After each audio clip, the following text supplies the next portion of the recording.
मैं पढ़ता था एक जमाने में कॉलेज में, तो वहां एक साहब लेक्चर देने के लिए आए।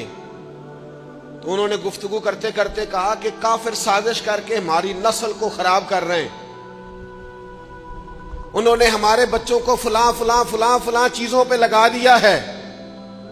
काफिर साजिश करके हमारे बच्चे खराब कर रहे हैं। तो थोड़ी सी तबीयत इस तरह की थी कि बात वो किसी वक्त बर्दाश्त नहीं होती थी। तो मैंने बड़ी माजरत से उंगली खड़ी की। मैंने कहा अगर खू करे हमद से थोड़ा सा गिला भी सुन ले, अगर गुस्ताखी ना समझी आए तो एक जुमला कहने की इजाजत हो। उन्होंने कहा बेटा कहिए। तो मैंने उठ के कहा हजरत काफिर तो बड़ी देर से साजिशें करके हमारी नस्ल को खराब कर रहे हैं, हम तबलीग करके उनकी नस्ल को मुसलमान ना कर दें?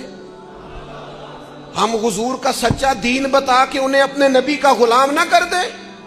वो अपना जाली सौदा बेचें और हमारी नस्लों तक पहुंच जाएं, तो हम कितने निकम्मे सेलमैन हैं कि हमारा असली सौदा उनके घरों तक ना पहुंचे। और मुसलमान तो जिस गली से गुजर जाता था वो कुफर के घरों तक रसूल पाक के दीन की खुशबू पहुंचा दिया करता था। कुफरस्तान में आके बैठे थे ख्वाजा अजमेर, कुफरस्तान में आके बैठे थे दाता अली अजमेरी, कुफरस्तान में डेरा लगाया था बाबा फरीद ने। आए थे तो अकेले अकेले थे, और जब वो यहां से दोबारा लोगों को हज के लिए लेके जा रहे थे तो हजारों मुरीदों के काफिले बने हुए थे।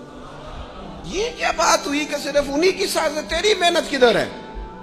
तू सुबह से शाम तक जो तबलीग करता है वो किस पर हो रही है? तू पैगाम दीन किसको दे रहा है? तूने कितनों को सबक दिया और सबक पढ़ाया? जान छुड़ाने वाली बात है, वो साजिश कर रहे हैं।